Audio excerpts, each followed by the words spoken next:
credit. 1 whole year of dexterous demagoguery and fruity forteana. We're having a birthday party, and you're invited. Come one, come all, to our Futa Fest. Do a round of Pin the Star on the High Knee, and help yourself to a slice of cake. Urinal cake, that is. I hope you show up. We only have 4 simple rules.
Tonight's first fractured fairy tale features a fashy fan favorite. Behold, a low work of high fantasy chronicling the sexual saga of a lustful lupine legend. Hark! A Hyperborean whole hero of unparalleled proctological prowess. Everybody, bottoms up and give a big braposy cheer for the first installment of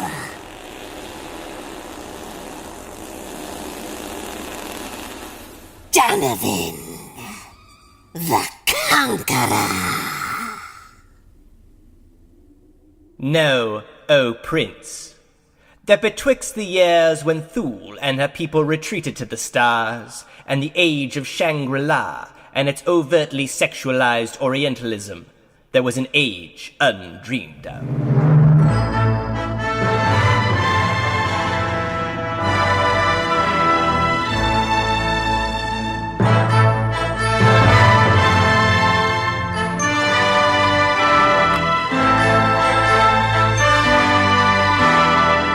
When glittering kingdoms lay spread across the world, as an augury casts her bones. Swipilonia, Shem, Hyperborea, Gardenia, with its sensual garden parties and diseased-ridden king. Smeg, with its uncouth pleasure domes and ruinous mines. Ebophilia, with its questionable age of consent laws.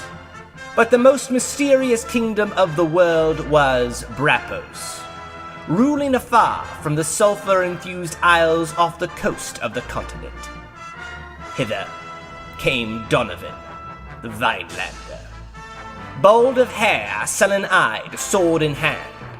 A rogue a slayer and lover of men, with tumultuous melancholies and gregarious mirth, to tread the jeweled thrones of the earth under his heavily manicured, sandaled feet.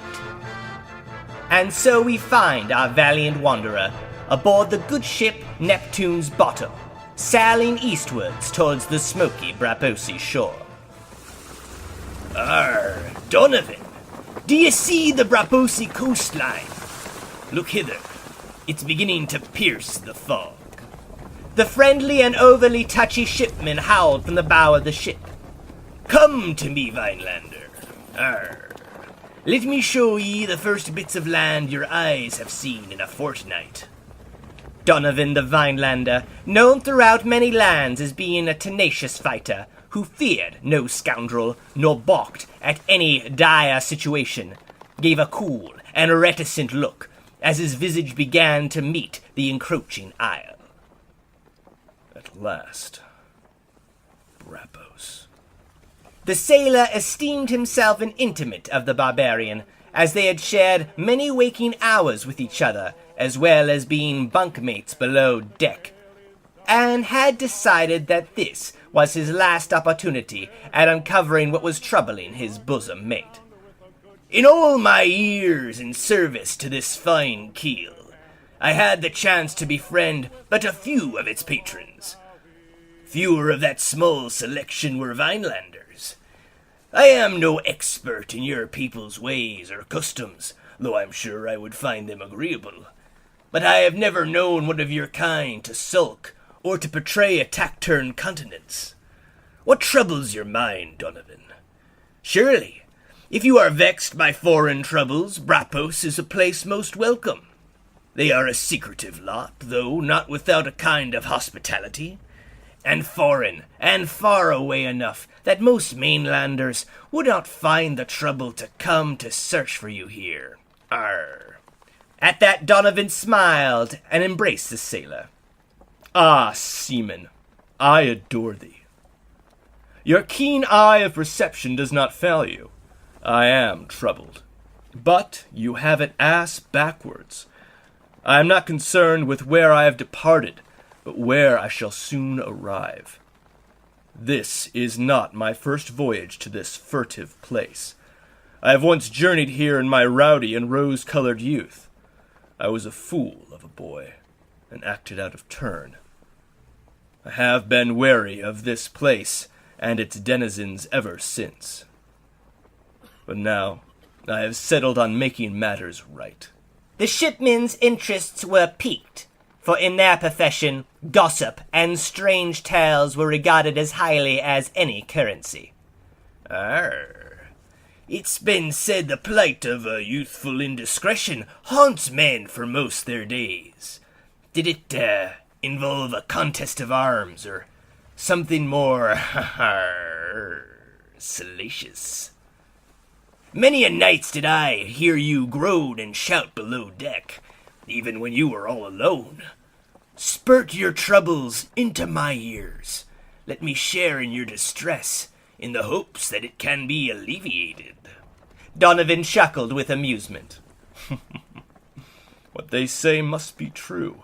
Seamen are keepers of many secrets. Very well, friend. Let me unload on you once more. On the final night of my first stay on Brapos, I drank too deeply from the shipmen's alehouses. I was entreated to a game of verity or venture. For my sorrow, I chose the latter, and was challenged to pilfer a relic from a nearby temple. I did so haughtily and in a dazed stupor. By the time I had awoken on the ship the following morning, I had then only realized I had never returned the artifact to its home. Donovan's friend stood silent, but bug-eyed. His shock was most apparent. Vinelander, it was you who stole the scepter of Brappold. I remember the very day I learned of the thievery. The island was torn apart by its departure. They say it is an object of immense magical power. I cannot believe it. Donovan shared in his boon companion's consternation. A scepter, you say? But this is but a mere bauble. He motioned to his sack and soon produced a round orb, pulsating with a mysterious inner light. Donovan whispered, almost as if he spoke to himself. I had heard its absence caused quite a tumult, which only aggravated my shame. Though I had never heard the item possessed any magical power, I hid it away in the outskirts of Gardenia, only to unearth it when I felt I was man enough to return it. And now, that moment arrives with an oppressive haste. The shoreline was no longer a distant concern, and while the fog still clouded the tall and ominous mountains of the Isles, the capital's chief port, known affectionately by locals and foreigners alike as the Glory Hole, stood agape and ready to receive our hero and the vessel which carried him. The fog clung to all it could hold in the evening air, as locals corralled themselves among the wareshops and drinking establishments. At long last, Neptune's bottom touched the docks, and Donovan embraced his forward-thinking friend. Seaman, how I hate to leave you, but this is a journey I must brave alone. The shipman nodded stoically with tears in his eyes as Donovan hopped from the bow and made landfall. Our hero reconnoitered the scene. Not much has changed since his last visit. With his hood pulled up, he quietly moved amid the crowd, searching for the temple whose treasure he had absconded with. As dusk began to reap its dark reward, he had found the bauble's proper resting place. But the shrine was closed off from the public. Its windows and doors had been locked and barred, and the elaborately carved statues of Braphold, the guardian god of the capital, were missing their heads. Donovan, not wanting to raise suspicion by interrogating a passerby as to the pronouncement of these changes, felt it best to simply break into the temple and dispose the prize before making a quick egress.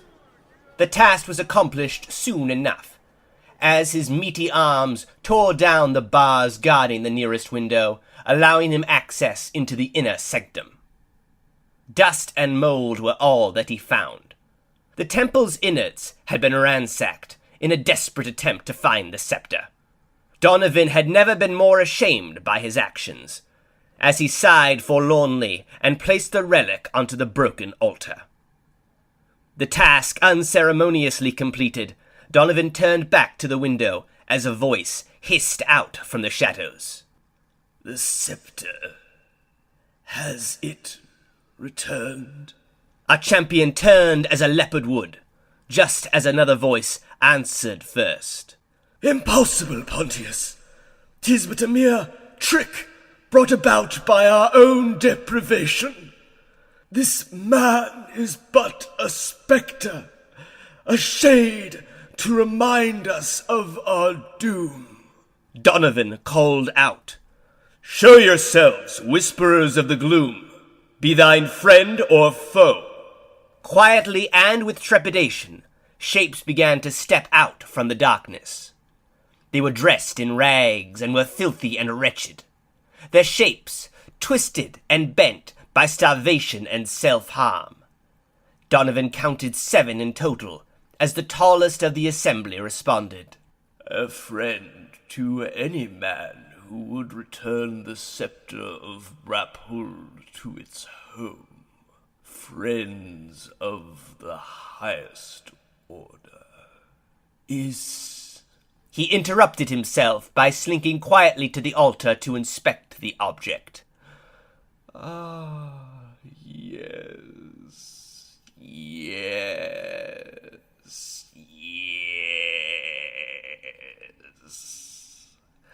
Brothers, it has returned. At once, the 6 others began howling and laughing with glee. Donovan backed away, slowly, utterly convinced the creatures rolling around on the floor were quite mad.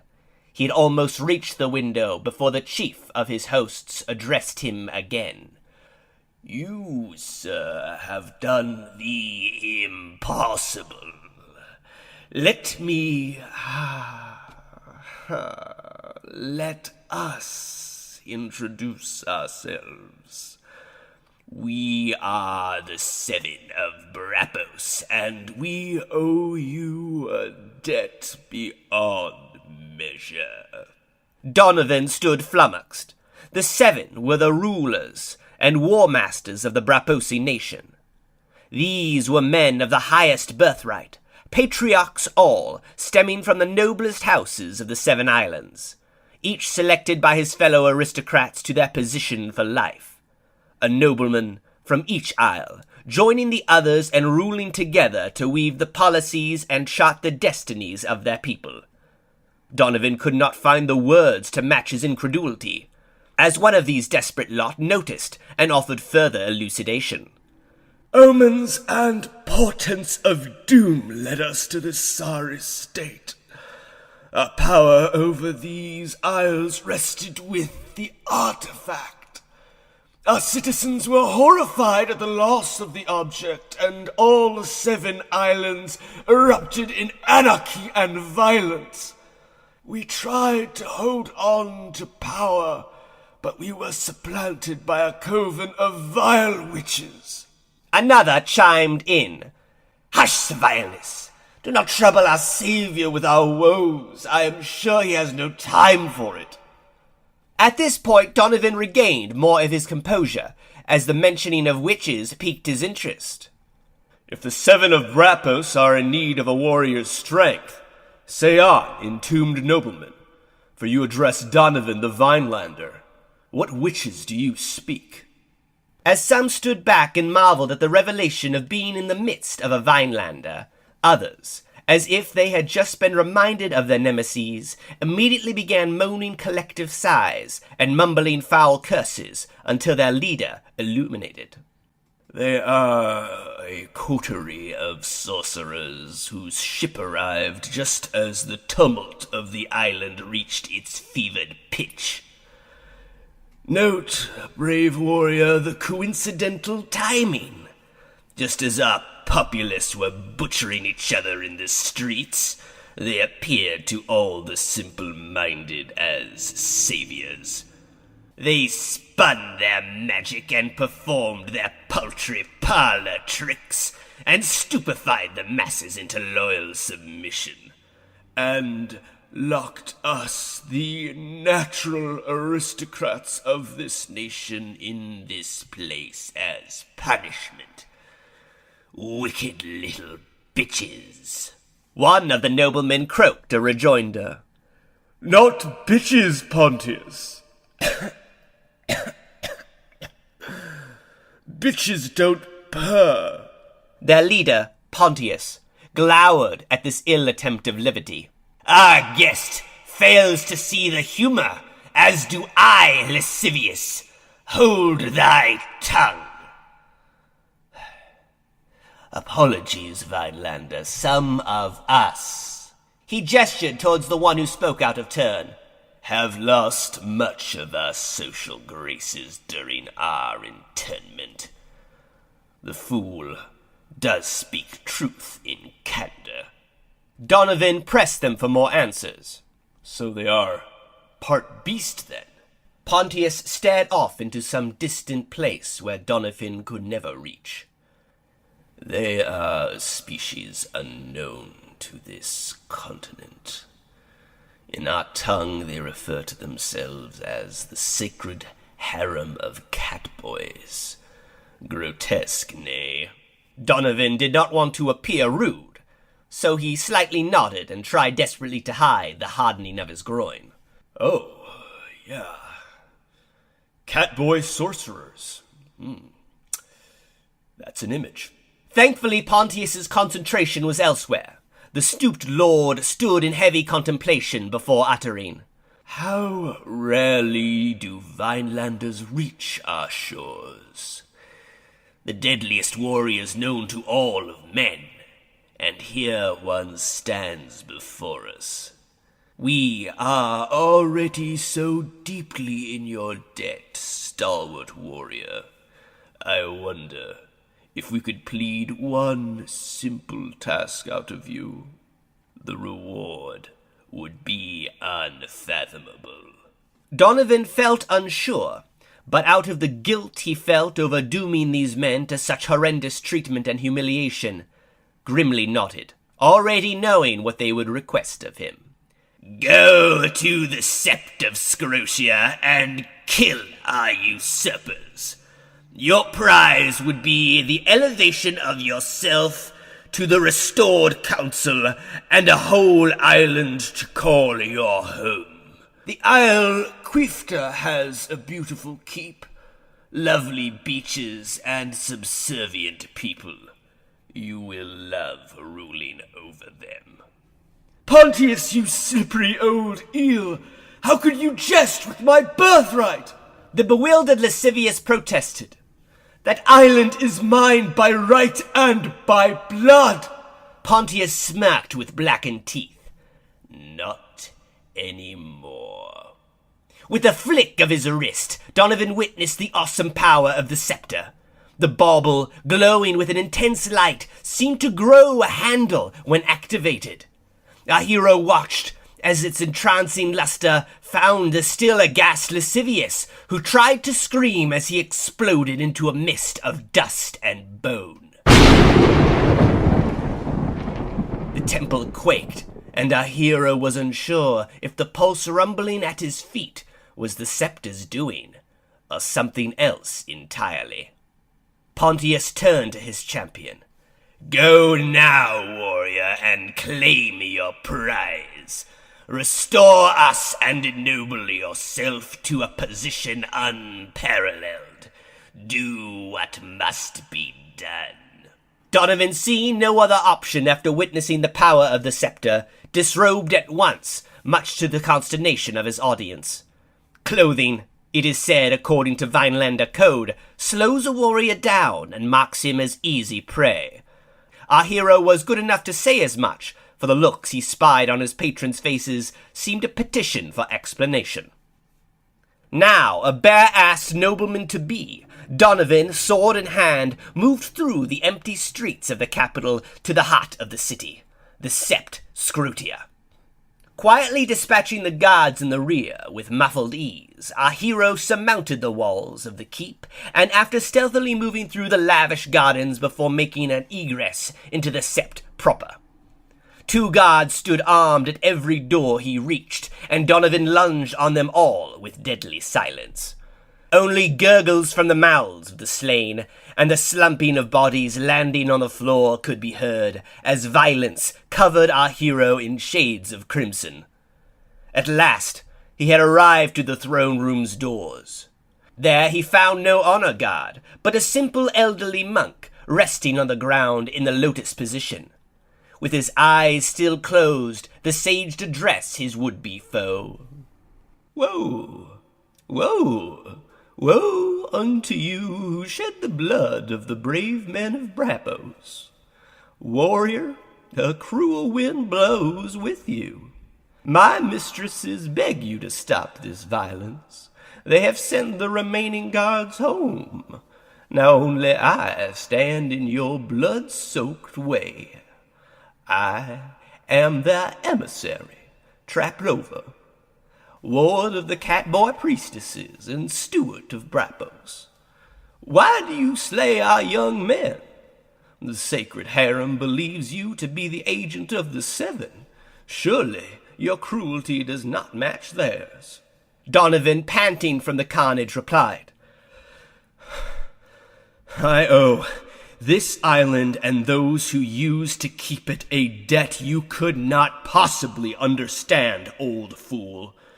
It was I who, at a tender age, brought about the rebellion that toppled the noble houses of this kingdom. It is my obligation to make this right. The old man merely nodded. So, it was you who stole their grand artifact, the weapon of doom, which held 7 nations in the thrall of their 7 hateful masters? Donovan, for the second time in one day, stood baffled. What? The kingdom bled. Its people tore each other apart out of fear, and your masters pounced on the opportune. Traplova shook his head. partly out of disbelief, but mostly out of pity. You mistake righteous liberation from chaotic insurrection. But the hour grows late, and I do so hate endless exposition. The scepter is back in Brappos and in the hands of the enemy. It is time, Donovan, for you to meet your intended victims. In a blink of an eye, the steward leapt from his meditative stance in one quick motion, and after politely bowing to our still confused champion, clapped his hands together as the golden doors of the throne room opened on their own. Donovan began to protest, but Traplova curtly rejoined it. They can tell you hold a good heart, Vinelander. The priestesses know the hearts of all men who step into their domain. They also recognize that you have many questions, which will be answered in time, but now you must gaze upon our catboy masters. You must choose which principality should justly rule this realm, and the hour is very late. The fate of Brappos lies on your fabulously sculpted shoulders. Will Donovan side with the cruelly punished Council of Seven or the shadowy catboy witches from the east? Shall the scepter of Brappold turn the tide of this looming civil war? Will there be any comedic instances of forced sodomy? Tune in next week for the stunning conclusion of Donovan the Conqueror.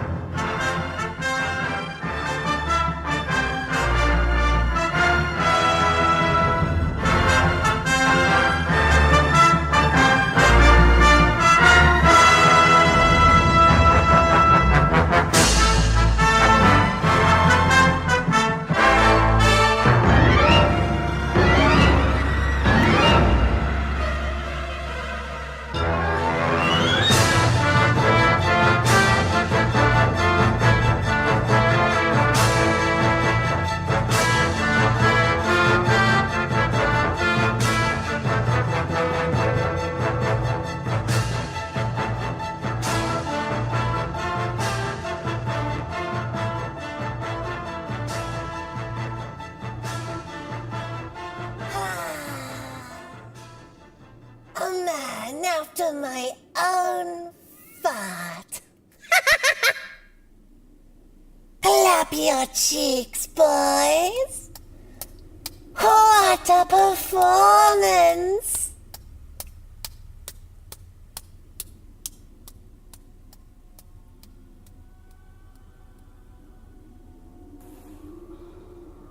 Next, a succinct sojourn to the antipodes of the mind. Cast yourselves into the waiting arms of Morpheus and join us for a bit of romantic onanism. Or perhaps a revelatory relation in the twilight language of your humble hosts. This is a cold dream.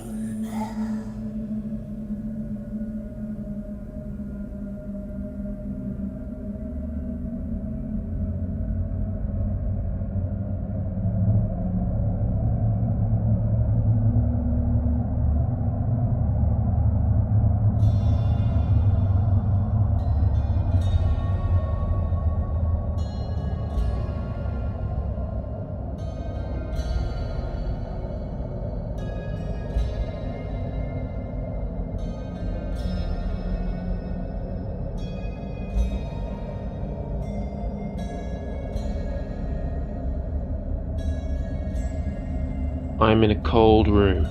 The floor is fresh-cut timber boards, and the walls are corrugated iron. It's a small space. about 2 by 3 meters. There is a single door, a small bed, and a single window.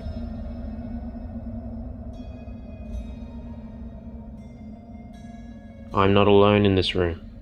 A woman stands before me. A brunette, blue eyes, around 5'6". She is expressionless, or rather, her face's state of rest is one that lacks expression. I turn to look out the window. Beyond stretches endlessly a frozen desert of icy dunes and snowy plains under a perpetual noon sun. Antarctica. Only Antarctica could be so seeming without end, I reason.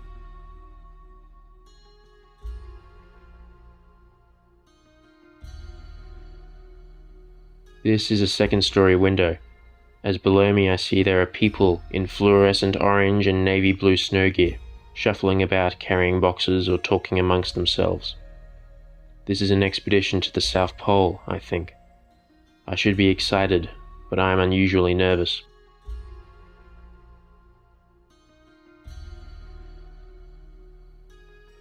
The woman behind me calls out to me, and I turn around to see her on all fours peering below the bed.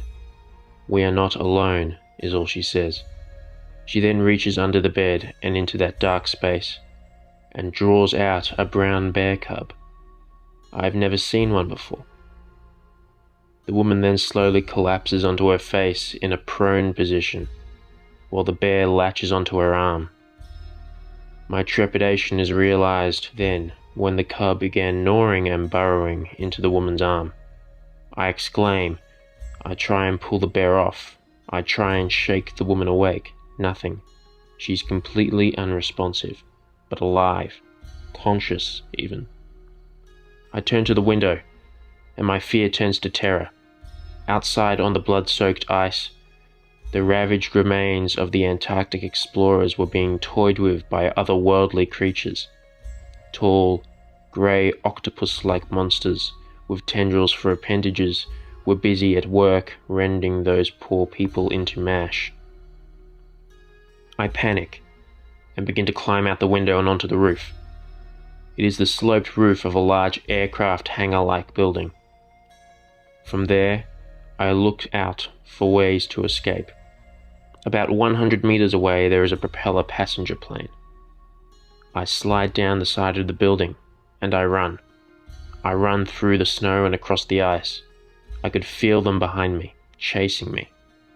But I outrun them, and make it to the plane. I fly. I leave it all behind, the woman, the ice, those monsters, and fly home. Below me, the blue waters of the ocean lap at the white beaches. The trees sway legion in the breeze, and that all too familiar sound of birds can be heard on the wind. Intense relief washes over me, but now I could no longer contain my doubts. How did I get here in a small propeller plane? And so quickly? My chest seizes at a cold feeling spreading in my hands, and despair fills my heart as I look down to see myself clutching not the joystick of a plane, but a clump of icy snow.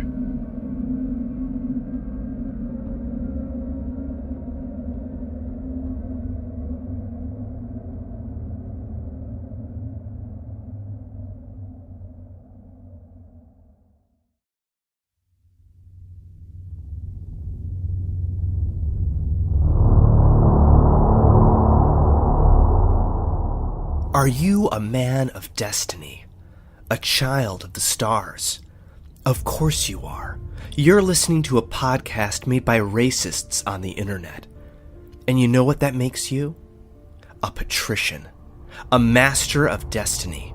A warrior king engaged in the titanic struggle of saving our race, our people, and our traditions. So what are you going to do about it? You can start by ordering your very own bottle of Aryan Spirit. That's right.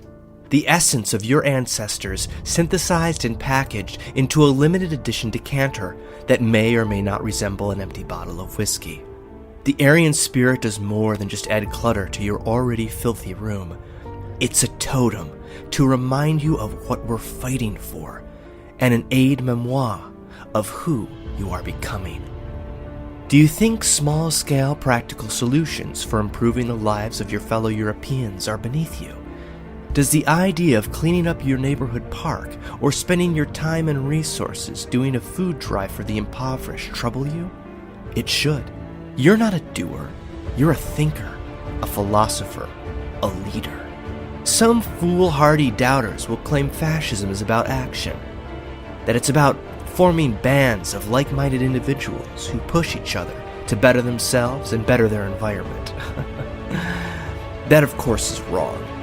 Fascism is about daydreaming and speaking in vague and flowery language, which will paint a picture of the society you want to see formed without getting off your couch and doing anything about it. Aryan spirit will help infuse your total mastery of the English language and your complete lack of initiative into sophistic, Faustian perfection. The testimonials coming in speak to the veracity of the Aryan spirit. Hans Launder of Myth the 20th Century quit doing research for his show and now spends all of his time getting drunk and whining about the Jews on Warski live streams. Patrick Cassidy of Identity Europa, after ordering his bottle of Aryan Spirit, stopped demonstrations and outreach to focus on what really matters, arguing over the minute ideological differences of the fascist movements from the early 20th century. For only $189.99, you can order your very own Aryan Spirit and continue to feel important about doing literally nothing at all, forever. Aryan Spirit can be found on altright.com or the Radix Journal, and if those sites are still down, you'll just have to wait until we're bothered to fix that.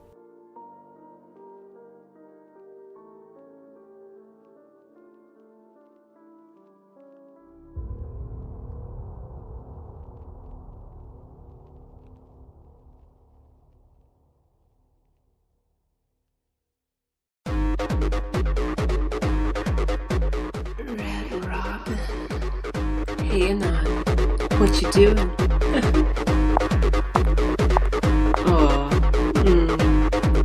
Music too loud? Let Mama turn that down for me. There we go.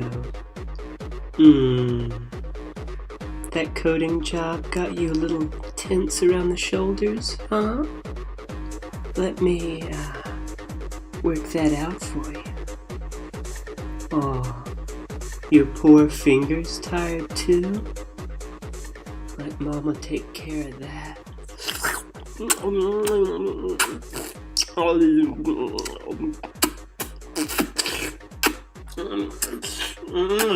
I can tell somebody just got done eating Doritos. Yummy. Oh, what's that? Am I getting too close? No problem, baby. I know how to give you space. Stem away. Red Robin. Introducing the new and improved Red Robin. We've ditched our family-friendly image and teamed up with DC Comics to bring the discerning 20-something adult male a nightlife experience that's a little tastier than just burgers. Red Robin is Silicon Valley's only pop culture and hamburger-themed supreme gentleman's club. At Red Robin, we're autistic about treating each of our very special guests like the superheroes that they are. And you better believe we're extremely high-functioning. No loud, annoying club music that hurts your ears or mean old flashing stage lights that could potentially trigger an epileptic fit. We know you're a sensitive soul, and we treat you that way. Red Robin. From the moment you enter Red Robin, you're gonna want to scream Excelsior. Our walls are filled with movie, TV, video game, and comic book memorabilia from all across the multiverse to make you feel safe and content.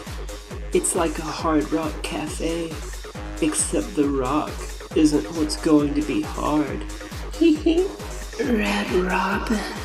Walk past the nostalgia den and into the perfect replica of the Mos Eisley Cantina, where you'll be greeted by dozens of the hottest and most demure Asian women you've ever seen, each one champing at the bit to satisfy your every need.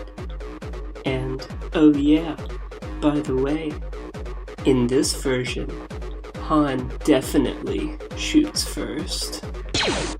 Red Robin. But this isn't a regular gentleman's club. Far from it. Our Asian women won't start stripping out of their Star Wars or Marvel or DC or Doctor Who themed cosplay outfits until you've given your full consent. At Red Robin, we like to take things as slow as you want, even if that means just sitting and talking about your demanding job in the tech industry for hours and hours. Our ladies know how to treat you like the supreme gentleman that you are.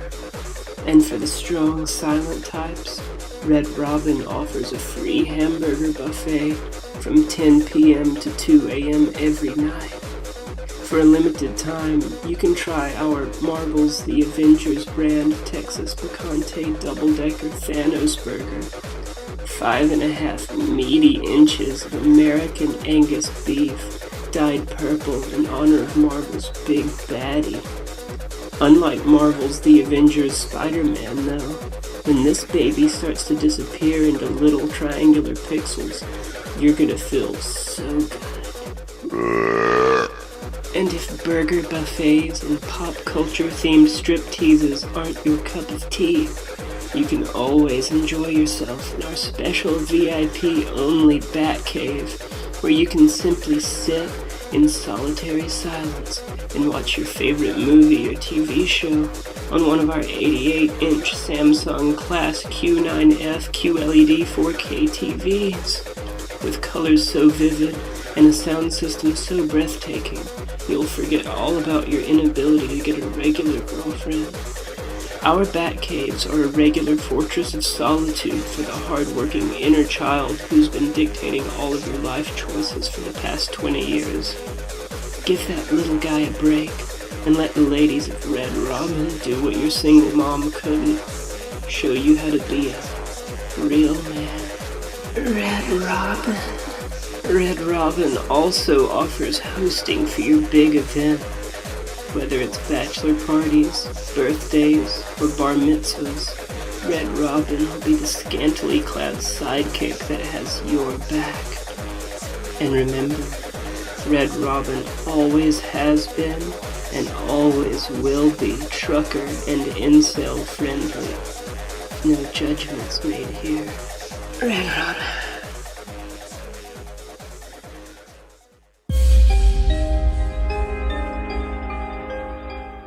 Hey, it's SoundCloud phenom, Little Fed, and I'm here to give y'all a sneak peek for the newest, hottest, dankest TV show coming to y'all channels this summer.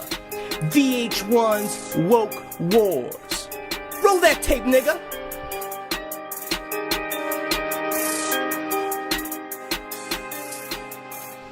VH1 proudly presents a limited series extravaganza, Woke Wars. We've assembled the greatest artists in the game to see which one of them deserves the title of Philosopher Kang. Representing the old guard, veteran of the streets, recording studios, and tax fraud litigation courts, DMX. That's right, bitches! I'm here to defend my boy, David Henry Thoreau, and his seminal masterpiece of transcendence, On Walden's Pound. I can respect the hell out of this nigga. He a lot like me. He fought the man to get more of his cheddar that was rightfully his. He stood in the pond and refused to pay his taxes. A man's income is not a fucking game. Fuck what you heard. What? The New Order's kingpin of freestyle and Afrocentric beats, Nas. Look here, you illiterate nigga, with your pounds and tax troubles. Thurio didn't even critique the very nature of capital, which is to say that material possessions are arbitrarily linked to the supposed agreed-upon metric of value. All y'all hippy-dippy bitches think going into the woods gonna erase your problems? Pick up Buchanan. Learn that the abolishment of capital, substitutized by labor notes authorized by the democratic process of a liberated proletariat, is more woke than that damn-ass trifling standing in ponds and talk about the woods and shit. Pulitzer Prize winning artist and multi-syllable enthusiast, Kendrick Lamar. Now Kanye's a motherfucking fool, sprouting out and saying that Candace Owens is some philosophical heavyweight. You see this bitch? I bet she ain't even heard of Descartes, let alone read him. And that fraudulent is all about Scott Adams and his Dilbert comic strip. Lord grant me patience. Dilbert is thoroughly facile in that it merely renders the contrivances and idiosyncrasies of late capitalism without critiquing it from either a metaphysical or materialist frame of reference. If one was so inclined to promote a woke comic strip, the obvious choice is Garfield. What? Nigga, you for real? The fuck does a cat eating lasagna have to do with late capitalism? Now listen up, you one-note angry nigga. The root of understanding Garfield is intrinsically linked to both surrealism, in that it plays upon the artistic dissonance to generate humor, as well as the Hegelian conception of the master-slave dialectic, in that Garfield is the master while John, his purported owner, is the servant. I Hate Mondays is a criticism, not of labor and man's relationship to it, but of the shallow and limited criticism stemming from a purely materialist approach. Y'all niggas fretting over a Marxist interpretation of Hegelian thought. Bet you didn't even know you were repping a culturally appropriated philosophy. The New Guard's own Little Pump, fresh out of detention and fresh out of court for statutory rape, begs to differ. Man, Kendrick is all spinning fables, man. He's scribbling fictions. Talking about surrealism like he even know the artistic lineage necessary in understanding what those was all about. Now, let me spin it for you nice and slow, so you mouth moving when you reading bitches can keep up. Surrealism, as defined by Andre Breton, is pure psychic automation, by which one proposes to express either verbally, in writing, or by any other manner the real function of thought in the absence of all control exercised by reason outside of all aesthetic and moral preoccupation. It's a direct attack not only on the realist school, but most specifically on the impressionist school, which presuppositories the function of art to be understanding the very essence of the thing in which the artist tries to convey. Now all y'all just repeat that back to me so I know you schooled something. Yo, you high as shit. Dog, you unwell. You just been rambling to yourself in the corner for the past 40 minutes. Vango gang, Vango gang, Vango gang, Vango gang, Vango gang, Vango gang, Vango gang, Vango gang, go gang. Snorting up a bump of some cocaine. Let me take a huff of the Mary Jane. About to wrap a bitch off the road, man. Here, gonna dunk your head off some road game. Vango gang, Vango gang, Vango gang, Vango gang, Vango gang, Vango gang. Tune in to VH1 this summer to experience a rap battle unlike ever before witnessed. Prepare to be strapped with knowledge. Get ready to see who will be proclaimed the victor of woke wars.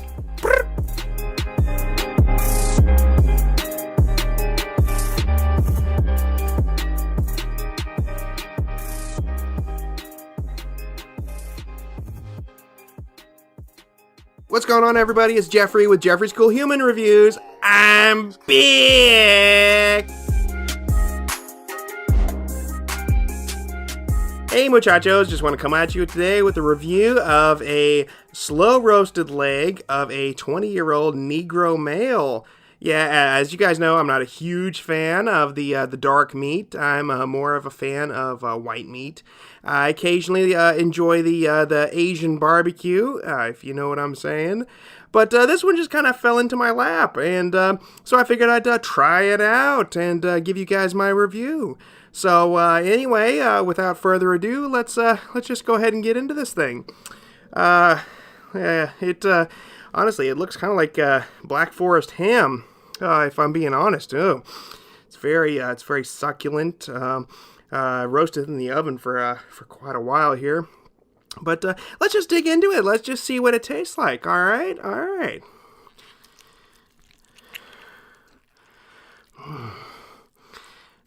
Oh, the meat's just falling off the bone there. All right. Well, it's a leg, slow roasted for about 3 hours from a Negro male. And let's just dive into it. Let's see what it tastes like. All right.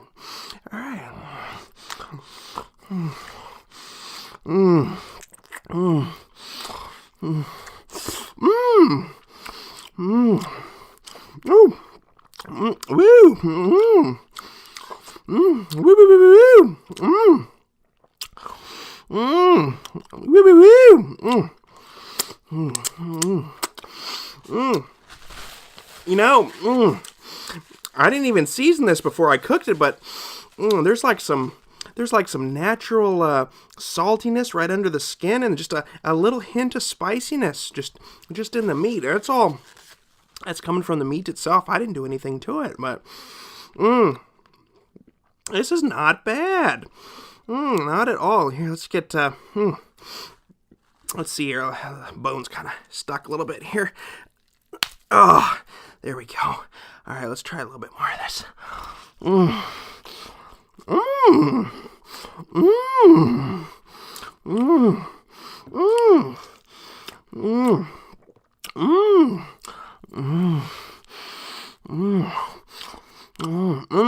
The skin is so crispy. So delicious. Like I said, there's just some natural spiciness to it. I've never tasted this before. Let's get a little bit more in there. Woo woo.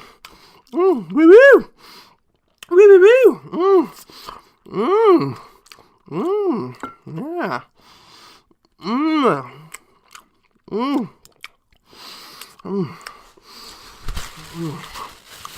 I gotta tell you, muchachos, this is off the hook. I wouldn't have thought it. It's not usually what I eat, but you know, it just kind of fell into my lap, and I just wanted to try things a little differently, see kind of how things went, and I could not be more pleased with how this has turned out. It is so tender. There wasn't a whole lot of fat on it. You wouldn't think. I expected it to be kind of gamey, but no. It's quite delicious.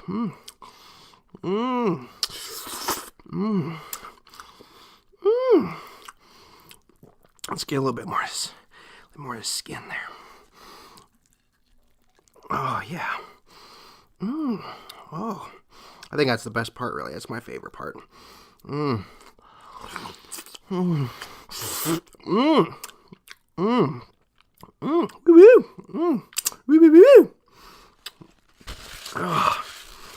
it's greasy. Oh, getting on my shirt.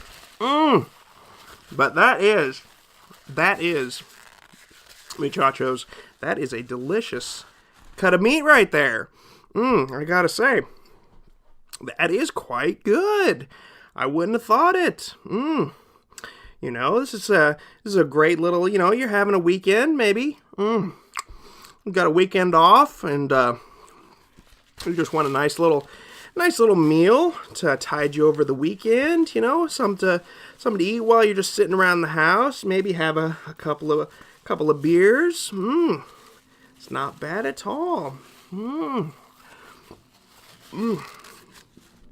Didn't even need any hydrochloric acid to tenderize the meat. It's just, like I said, it's just falling off the bone. This is pretty good. I gotta tell you, muchachos, this is pretty good. Well, you know what they say. It's not soul food without pig's feet. So I think we're gonna finish off this review with some long pig's feet, if you know what I mean. Let's see if we can get them off there. There's stuck. All right, let's see. There we go. Let's see. All right, let's dig into this. Let's see what we get.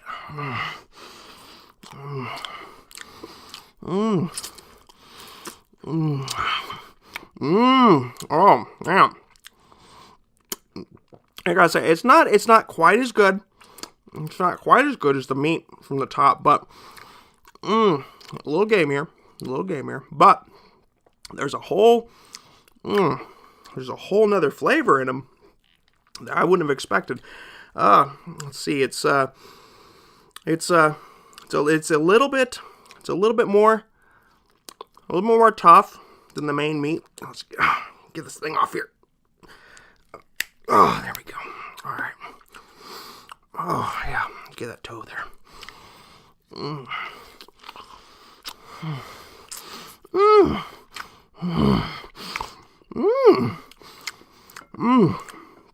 But it is very good in its own way.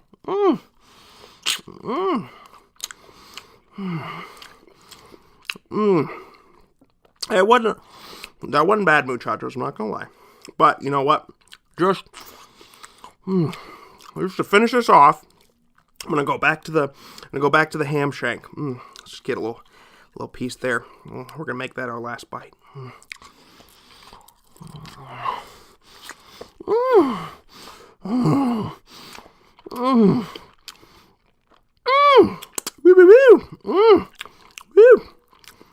That is so good. Oh, I gotta tell you, I'm in meat heaven right now. That is so delicious. Woo.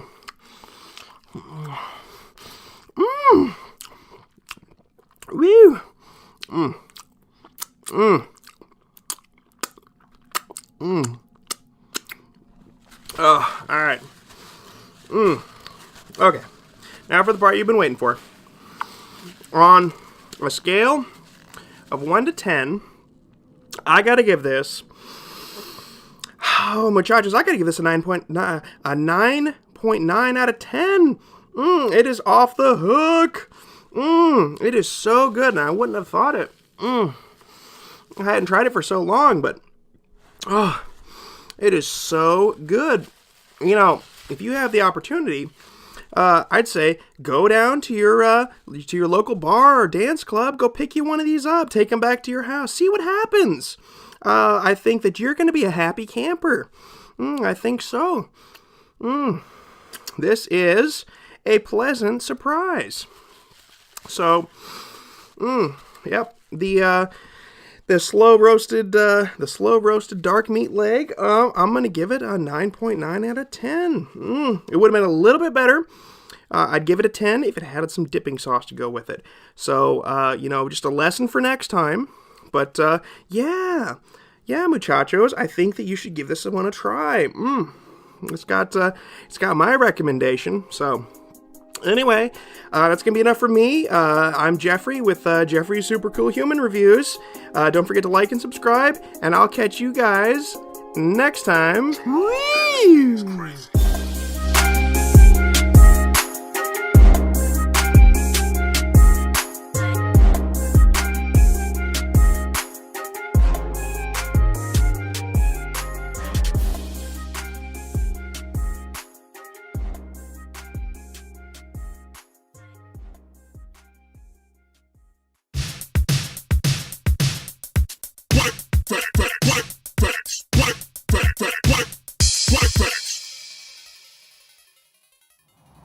I, Barack Hussein Obama, I, do solemnly swear I, Barack Hussein Obama, do solemnly swear that I will execute the office of President.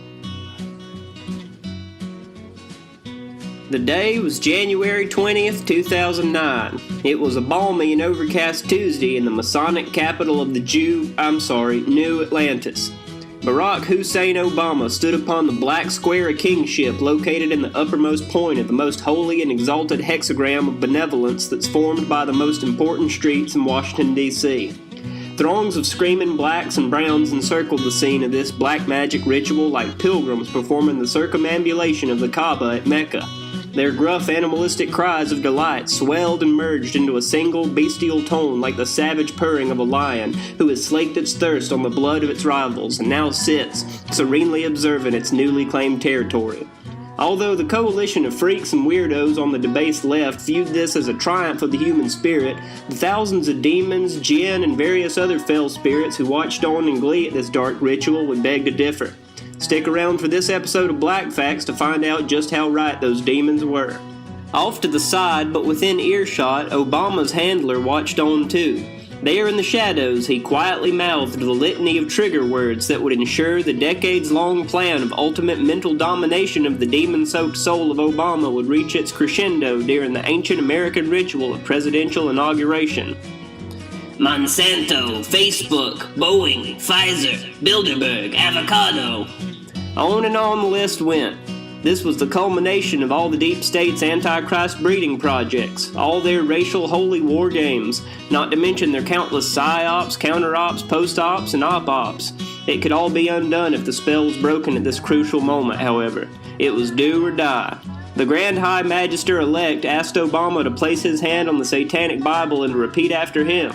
I, Barack Hussein Obama, before Baphomet, Amdusias, Dantalion, and Baal, do solemnly swear that I am up to no good. Just as the ritual was getting into full swing, however, something went wrong. A commotion in the audience caused everyone to stir and shift their attention. There in the stands, a young girl had suddenly started to convulse and foam at the mouth, her eyes rolling back in her head as she bounced around like a rainbow trout on a riverbank. "Is there a doctor in the house?" somebody yelled. Dr. Phil, the popular TV psychologist, leapt from his front row seat and ran to the scene uselessly, as he was not a real doctor. His tender ministrations would be to no avail, however, because the little girl was not actually having a seizure. No, she had been accidentally triggered by the incantations of Obama's dark handler. Turns out the wee lass was a local starlet in the child beauty pageant circuit. Yeah, her single mom had gotten a taste for fame from early on when she recorded a touching video of her pit bull, Taffy, licking her baby girl's head. The video received millions of hits, almost ending the pit bull debate overnight. That is, until a veterinary specialist chimed in, noting that pit bulls often display a strange habit of coating their food with saliva before viciously tearing it to chunks. The poor baby wasn't getting licked, she was getting tenderized. Not dissuaded, however, the single pit mommy couldn't get enough of social media fame, so she enrolled her daughter in infant acting classes at the age of 3, hoping to turn the girl into a permanent source of ego gratification for her, a dopamine cash cow. Unfortunately, she'd chosen the child acting school of Weinstein and Associates. Need I say more? Although the dark powers that rule over us from the shadows may be evil incarnate, they're still pretty lazy. It would seem that each of the child grooming outfits in DC had been passing around the same set of mind-controlled trigger words, so anybody within earshot who'd been put through the programming curriculum were bound to get triggered if enough of the words were strung together. Case in point. Being bombarded with such high-level trigger word magic could cause the poor girl to bust a brain gasket. The little girl bounced and flopped obscenely, causing a series of sexual emergencies for the gathered DC elite who got off on such things, the sick bastards.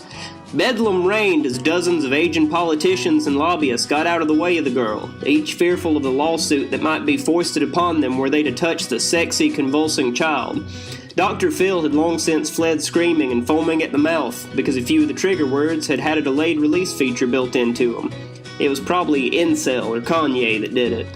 During the whole debacle, Obama stood, perfectly cool, perfectly calm. Michael opened his purse and pulled a snack banana out. The power couple had long since grown accustomed to such scenes of senseless chaos. When last we left them, Michael and Barack were watching a Chicago gang violence awareness outreach barbecue turn into straight-up Chicago gang violence. As it does. In the nick of time, Barack's handler appeared from the shadows and flipped the man's personality switch from pansy to smooth operator. Obama coolly walked into the crowd of screaming gangbangers, and with his buttery words of wisdom that could make Gandhi weep, the mind-controlled Obama single-handedly quelled the street war that was on the verge of breaking out. You never heard about that little event, though. That is, unless you were a regular subscriber to the Nationalist Enquirer. But then that means you're from universe NZ-4J.9956 instead of NZ-4J.9957. You guys got a solid Season 2 of Twin Peaks. From that point on, Obama worked feverishly toward his goal of becoming the head of the U.S. Agricultural Department, eventually failing and having to settle on the office of president instead. Of course, he wasn't really sure why he was aiming towards such a thing. Of course not. You see, the boy that was born as Barack Obama wasn't really there. He hadn't been for many years. When the physical body of this child exited its mother's vagine on the edge of an active volcano during a tsunami, his baby body had been taken over by fire and storm elementals. This was easy for them since black people don't have souls anyway. They just moved right in. Hey, it's true! Open the Encyclopedia Britannica instead of Wikipedia once in a while, Einstein. You might learn something. Ironically, even though Obama's physical shell was, itself, the end result of a dark commingling of opposite races, his new demonic anti-soul would be the same.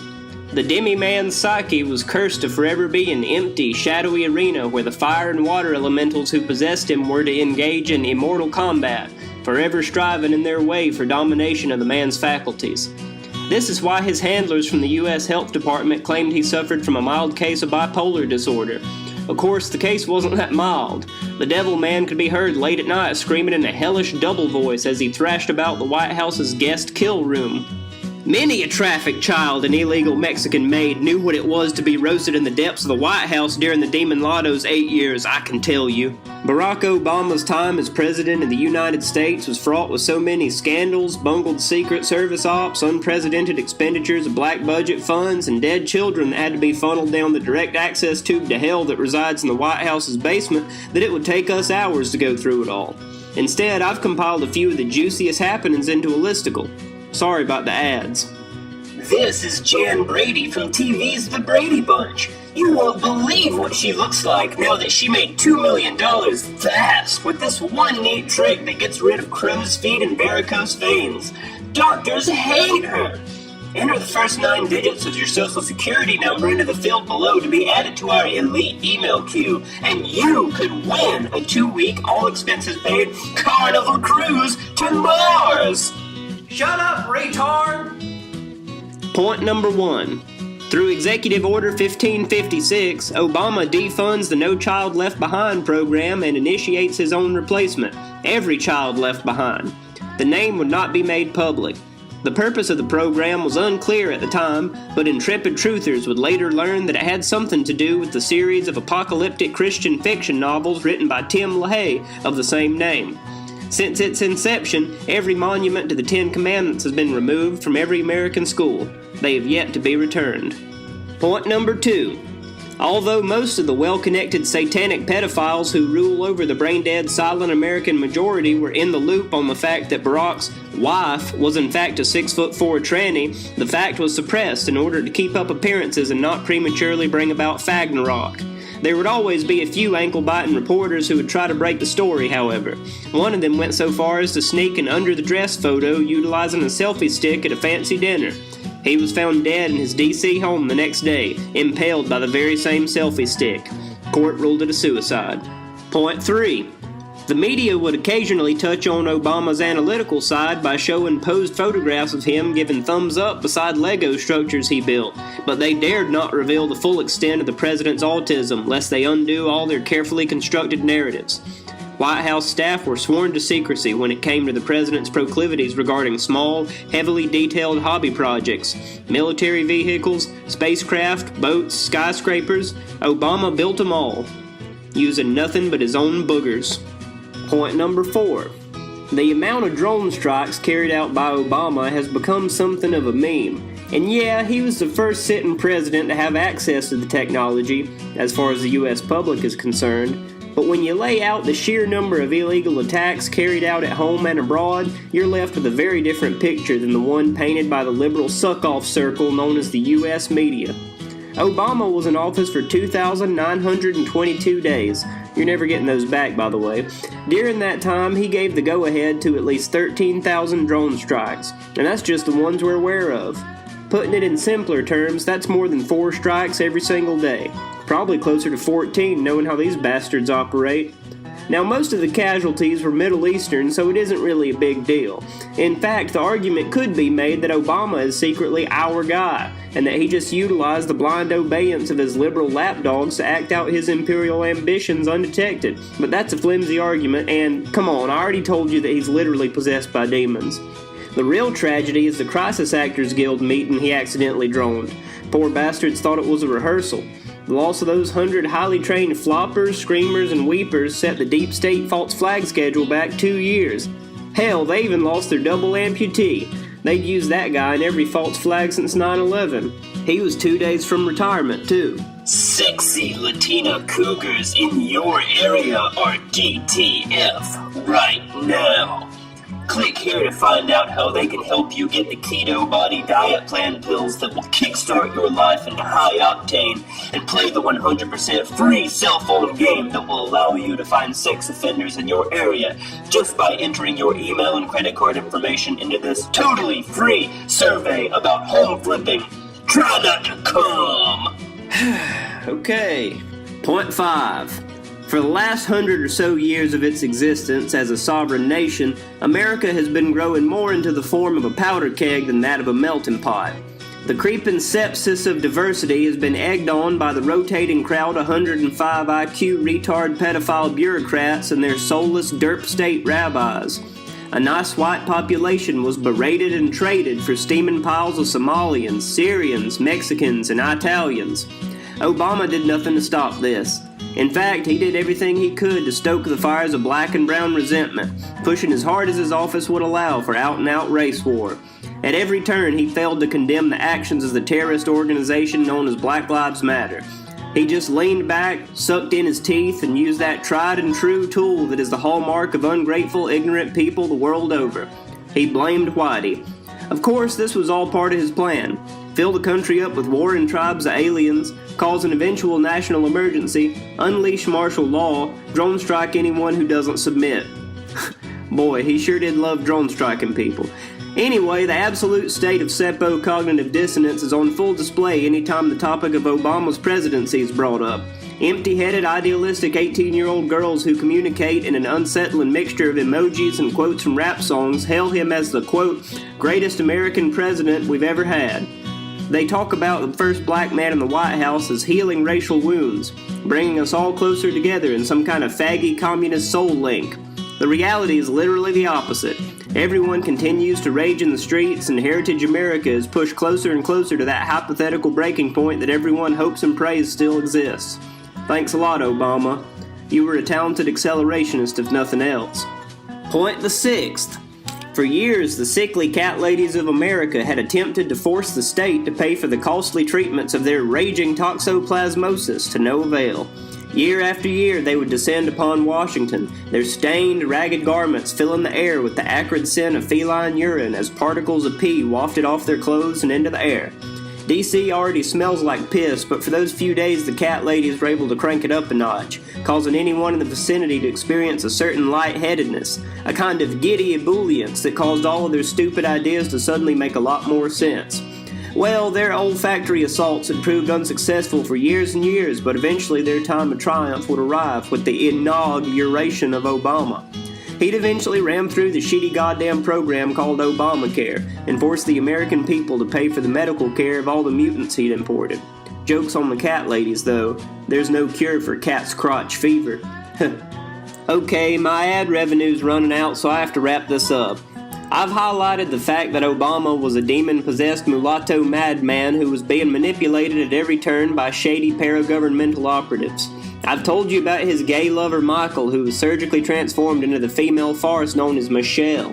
I let you in on the fact that he wanted to destroy America by filling the country up with brown people while simultaneously feeding everyone and everything genetically engineered corn in an attempt to kill off as much fauna as possible and clear a path for domination of the U.S. and then the world by the covert forces of world veggery. All of these things are true. I did not make them up as I went along. Let's see if there's anything I missed. Oh yeah, his daughters, Malia and whatever the other one's name is. They aren't little girls at all. They're crisis actors who have a very rare genetic defect which causes them to be annoying and shitty. Joe Biden. Nothing special going on there. He's just a pedophile. Ha, kidding. Yeah, that's about it, really. I wish there was a happy ending to this convoluted tale, but sadly Obama's still out there somewhere. Waiting. Watching. For demons have long memories, and they can be exceedingly patient. His post-presidential silence isn't an accident. You can bet that devil's planning something diabolical. Or maybe the deep state just has him in cryostasis, waiting for the time when America becomes majority non-white. Then the Constitution can be torn up and a new set of laws brought in. Who's to say? We might just live to see the third term of an Obama presidency. And a fourth. And a fifth. Perish the thought! It is the Kali Yuga, though. All bets are off. Best to invest in canned food and shotguns. Black facts. Black facts.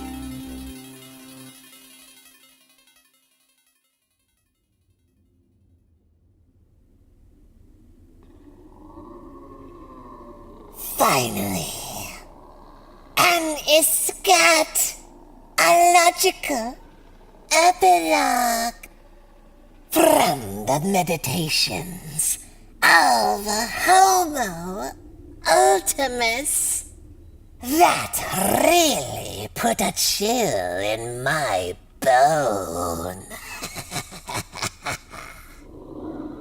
Crack open a can of green beans and say, that's fine, for the Omega Male.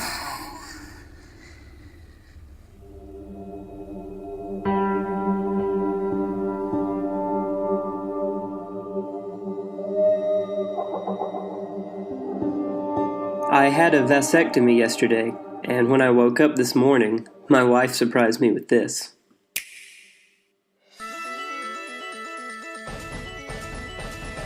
A brand new Nintendo Switch. I couldn't believe my luck. Not that me and Amanda ever wanted to have kids anyway. When we first met at Tubby's Comics and Games on Free Comic Book Day 8 years ago, I remember we bonded over how much we hated the little snot-nosed brats who were screaming and begging in line, and their awful parents, their haunted eyes and pained expressions. The poor bastards. I could tell just by looking at them that they wanted to be reading comics and looking at action figures, but they couldn't because of their stupid kids. It was sad, but that didn't keep me from laughing. Truth be told, nothing ever keeps me from laughing. I'm kind of twisted like that. Like a real-life version of the Joker. Why So Serious? The Dark Knight, 2008. But that was in the before time. Before the roving gangs of lunatic children dressed as Elsa and Spider-Man. Before President Zuckerberg made the government subscription only. Before the bombs dropped. Now we don't have any of our subscription services. Not the government. Not Netflix. Nothing.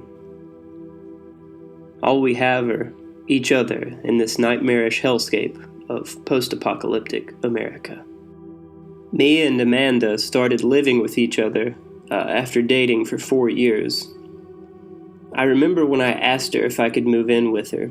She asked, "This is a really big deal. Are you sure about this?" I laughed, like I always do. Why so serious, babe? Sure, we had problems, just like every couple. She hated my favorite vape flavor, Captain America Cotton Candy Crush, so I wasn't allowed to vape in the house. It was her place anyway. Her house, her rules. Who was I to dictate to her? She also complained about how I spent my free time, which didn't make sense really because she didn't even have a job. Her parents paid all her bills and she still spent too much money on loot crates. Huh. I'd forgotten about those. Another precious subscription service lost like tears in the rain. Blade Runner 1982. I would trade all of my limited edition color variant pop figures just to go back to the before, even for just a single day. Thank Cthulhu, that's one part of my old life that I've managed to salvage, even after nuclear war. Gotta have my pops. Besides those, we travel light. Water, Hot Pockets, our replica Narsil sword from Lord of the Rings. Well, I say our, but that's Amanda's weapon. Even though I'm better with it than her, but I don't like arguing, so I just let her have it. I use a couple of Nintendo Wii nunchucks tied together with an old iPhone charger. Got pretty good with them, too. All of this is so tragic and heartbreaking, for me and Amanda especially, because we prided ourselves in being the good guys. We tried as hard as we could to fight against the rising tide of fascism and its dark harbinger, Donald Trump. We both campaigned for Bernie in 2016, and after Trump was elected, we were very outspoken critics of his regime. Well, Amanda was. She was a mod for a subreddit, r Bernie Bronies. She's gender fluid, by the way, not that it matters. I've always supported her, and I always will. She's my rock. But it didn't matter how many Mountain Dew-fueled all-nighters she and I pulled, banning shills and thoughtfully debating our brony comrades. I worked my fingers to the bone, rubbing her tired, calloused shoulders. Some nights she'd look up at me from her ergonomic gaming chair, tears in her beautiful brown eyes, and she'd ask me, "Am I wasting my best years fighting for a dream that I won't ever realize?" I'd look back into those baby browns and say, "Babe, our lives aren't just measured in years. They're measured in the lives of the people we touch around us." The Hunger Games Catching Fire, 2013. Now we have no one to fight for. Our cats were eaten by pit bulls. I watched my DVD collection melt into an iridescent pool of plastic as our apartment complex burned to the ground. Amanda's gaming computer was stolen by the man whose pit bulls ate our cats. Yeah, he was an African American. So what? All of that happened weeks before the poop really started to hit the fan. There's just something in the air. It had been for a while. Months even. Years. Maybe we were always waiting for something like this. Hadn't we been warned that, quote, "Dark times lie ahead of us, and there will be a time when we must choose between what is easy and what is right." Harry Potter and the Goblet of Fire, 2005. The day before I got my vasectomy, I was biking home from my job at the smoothie bar. We hadn't had a single customer all day. In fact, only 2 of us had even bothered to show up. It was me and my gay friend, Keontrell. Normally he was talkative. Extremely talkative, actually, always singing loudly and commenting on everyone else's appearance. But that day he was uncharacteristically quiet. I figured another cruel white person had hurt him somehow. That seemed to happen to him almost all the time, every day. It was truly tragic. Broke my heart. I suddenly heard Keontrell begin to cry. I tried to cheer him up by saying, "Why so serious?" But this time it didn't work. He was staring at his phone, tears streaming down his face. "They killed him. Oh my God, he's dead." Who's dead, Keontrell? I asked. "RuPaul! You white devils killed him!" Of course, he was referring to the tragic death of cross-dressing fashion icon RuPaul. Weeks after Kanye West tragically began sending out pro-Trump tweets, RuPaul had inexplicably joined him, tweeting out, "Republicans can be fabulous too." The world was stunned. The fashion world was extra stunned. The world of black drag queen fashion, however, was infuriated. They responded by hiring a Hapa assassin to #SlayTheQueen. RuPaul got popped while he was standing on the balcony of his New York penthouse. Even though the assassin was captured and found out to be half white, half Japanese, all the headlines read, "Radical right-wing white supremacist murders fashionista RuPaul." I mean, I can't really argue with that. The poor man was probably alienated from both cultures because of their fascistic desire for purity. The Japanese are just as racist as us whites, but probably less evil. We dropped the bomb on them, after all. Well, all of this was just too much for Keontrail. He decided that he just didn't give a damn anymore, slapping me across the face and pushing me into a cardboard smoothie display. He grabbed the tiny cash box we used and ran out the door, weeping and screaming. We processed most payments via card, so all told he only got away with about $15, mostly in change. I hope it served him well, though, wherever he is now.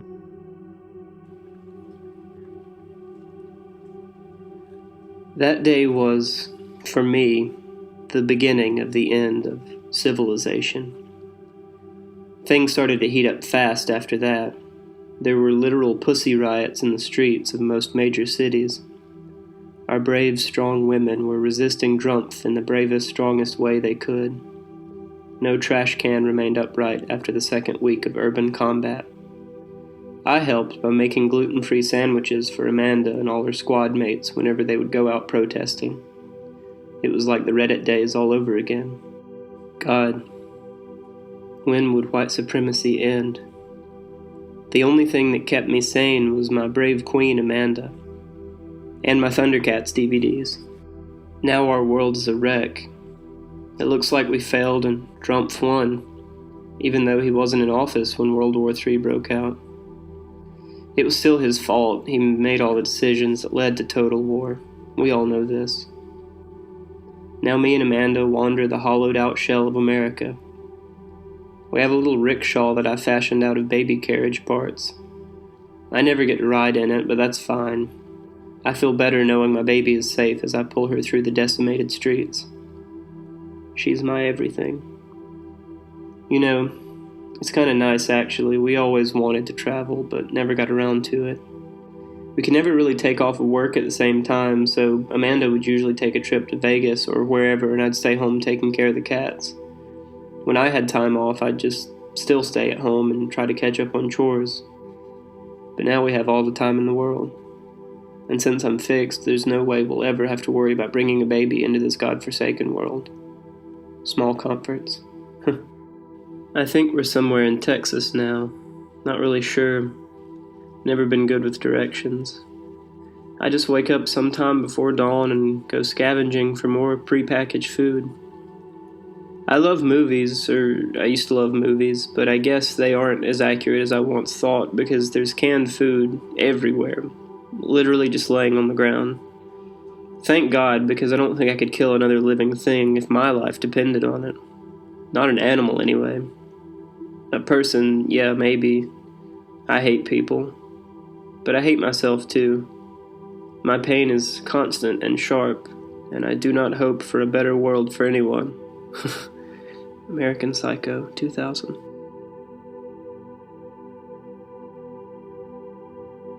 Well, this is a real shock.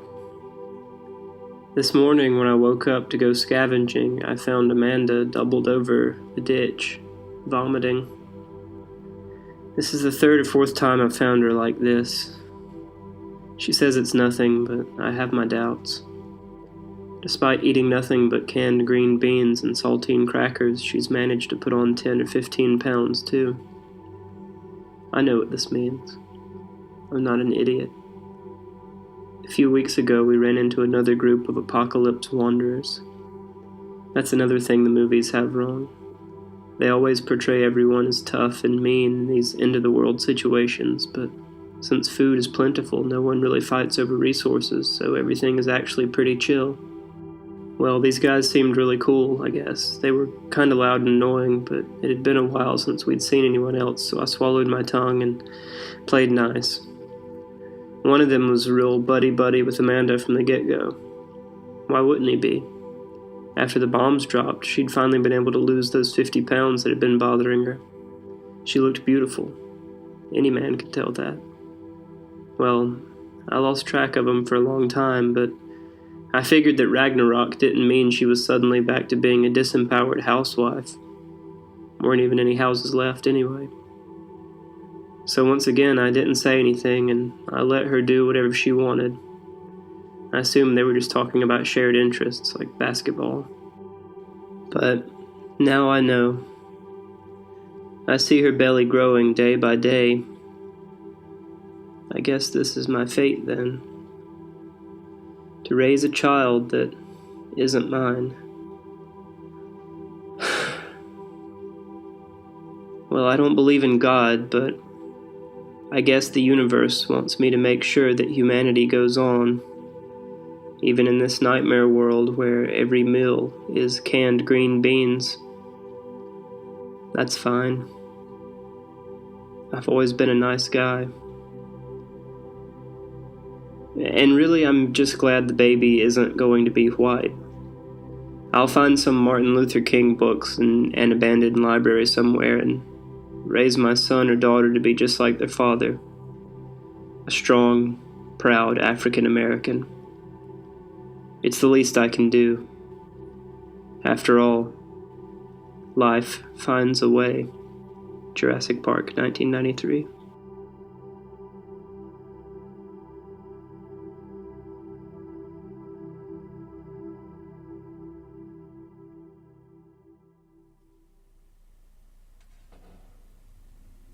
Amanda's a real cutie. I'd hit her upvote button. My congratulations to the proud mother. If you're looking for a name, how about Trough? It has a nice ring to it, don't you think?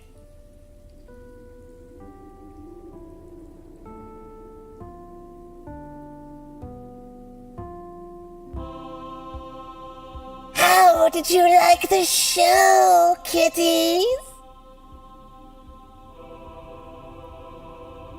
Is that so? Well, let me red ice you on our listenership. To be fair, you have to have a very high IQ to understand Tales from the Trough. The humor is extremely subtle, and without a solid grasp of cryptozoology, most of the jokes will go over a typical listener's head.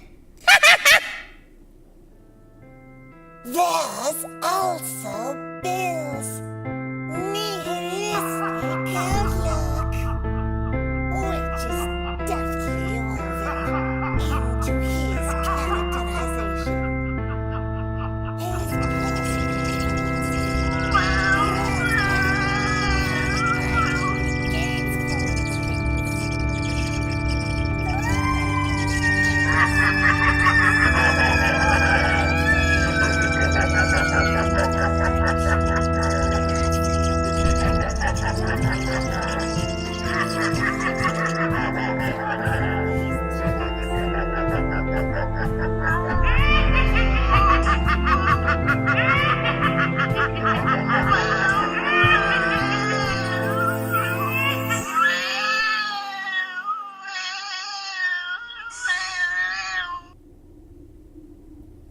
And yes, by the way, I do have a Ben and Poopy tattoo.